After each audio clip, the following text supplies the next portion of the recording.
What's up, everybody? This is NealReal, and this is the Father You Didn't Have. Wisdom from an elder about relationships and happiness in life. Like, share, and subscribe. Now let's get right into this topic. There are 4 marriage configurations out there that's currently at play, and you may want to configure your marriage relationship to fit one of these. So I'm going to break down each one. The first one is monogamy. And you know my thoughts on monogamy if you listen to the video about the lies we are told about relationships. But the second one here is polygamy. The third one is a swinger relationship. And then the final one is an open relationship. So let me explain each one of these and just share how they work. So monogamy is when you're in a relationship and you can only be with that person's from a sexual perspective. You cannot have sex with anybody else as long as you're in that committed relationship. That's it. That's usually what it's about. People may get offended if there's flirting going on or anything that would suggest that you're leading towards sex with the opposite sex outside of that relationship.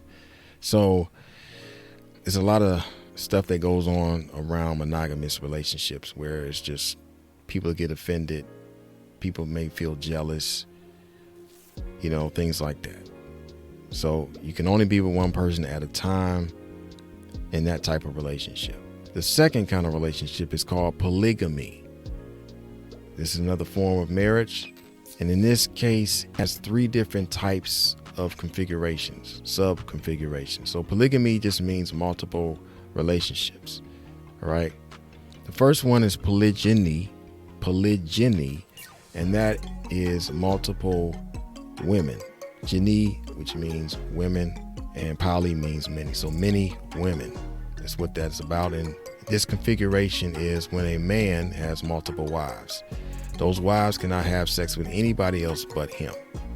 And he's responsible for having sex with those wives and taking care of them, along with them supporting him in the household and the children.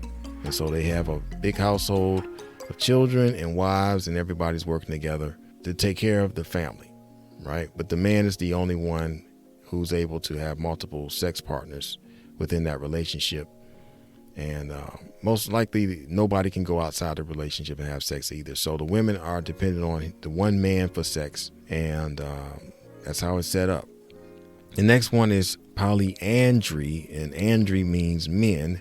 And then poly means many. So many men. So there are tribes in Africa I've saw where a woman has multiple husbands, and this is usually temporary, but she has 2 or 3 men she's dealing with, and they have only sex with her. They kind of live with her, I think, and for a season, then they eventually go out and get their own wives and do some other stuff like that. But initially they're sharing her, and it's not like a gangbang or anything like that. They take turns, meeting her needs and her meeting their needs sexually on a individual basis. And that's what it is. That's how it's going down. 2 men or more sharing a woman. Another form of polygamy is polyamory, and polyamory means many lovers. Poly means many, amory means lovers. So at this point, you can have all kind of weird, I don't want to call them weird, but they're any kind of configuration. You can have a man with 2 wives, but the 2 wives are gay and they having sex with each other too. So they lesbians or they bisexual. So everybody having sex with everybody, right?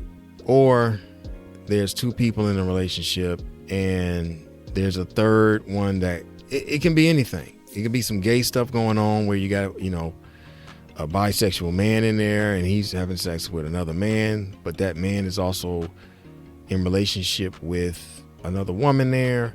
Sometimes everybody don't have sex. So it could be whatever these people set up that they want to put together. And they're saying that we're all taking care of each other. We're all going to live in the same house in some cases. Sometimes somebody lives outside the house, but they're part of the committed circle. And in most cases, they're only allowed to have sex with each other. So they have a network, a small community where they can only be with each other. All right. And you can look up this stuff on YouTube and learn about polyamory and all this stuff. What I like about it is it's not restricted to just the man having multiple wives. The women can have multiple sex partners as well, or have somebody outside of the relationship. Now, these sexual relationships, they have different levels. So some of it's just sex, and then they have a main partner where they get most of their needs met. And it can be anything that people have sat down and agreed upon. You know, it could be 2 women and 2 guys. It could be 3 women and 1 guy. And those same women may have sex outside of the relationship. It's up to them. Okay. Now let's move out of polygamy and get to the third type of marriage configuration. And that's called the swinger.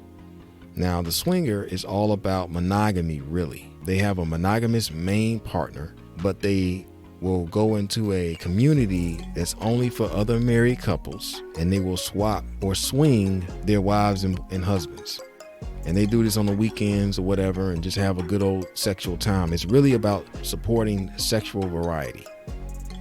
Now, the rule here is that there is to be no commitments with these people that they're having sex with. You know, so they're not gonna start dating these women, these people. Like the man who swapped his wife is not gonna start dating that other wife or that other husband. They're not gonna do that. They're not gonna be giving them gifts and all this kind of stuff and stuff like that. Now, if they wanted to make it a commitment with those people, then that would become what we call a polyamorous relationship. But for now, it's just sex outside of the relationship, where the 2 are committed to one another and they meet each other's needs, but they do get sexual stimulation from other people on the outside. All right. And this is particularly within a community. So you can't they're not dealing with anybody. It's a particular community that says we're swingers, and they got to get to know you first. And then once you get in there, you can swing with different people.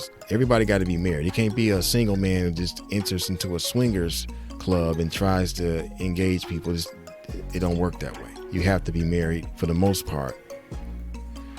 Finally, the 4th marriage configuration is the open relationship.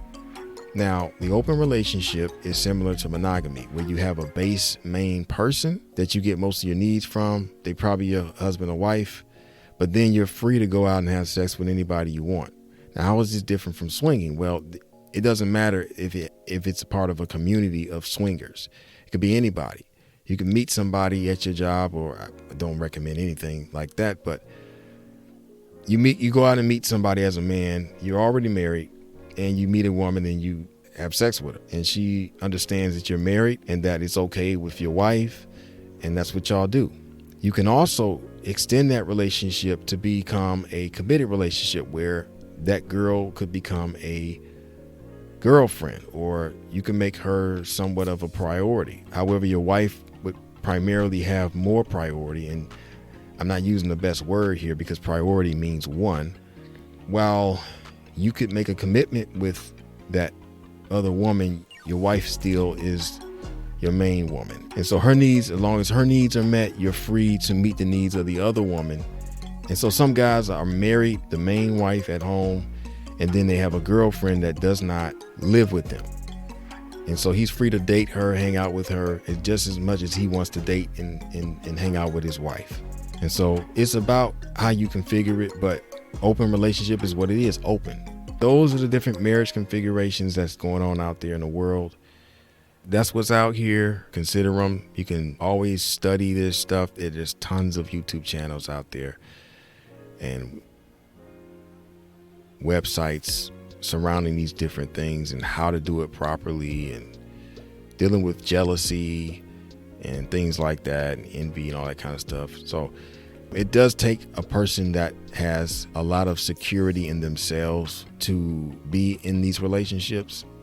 Anybody who struggles with insecurity, who's prone to get jealous, they would have to work that out within themselves before they try to do something outside of monogamy. So that's all I got for you today. Hope that helps you. Stay tuned for more. Thanks for listening to the end. I appreciate you. Don't forget to like, share, and subscribe to the channel if you haven't already. You can email me at neal@nealreal.com. You can also go to my website, NealReal.com. I encourage you to check out NealReal.com. That's NealReal.com. REAL.com, or you can email me at neal@nealreal.com. Have a blessed day.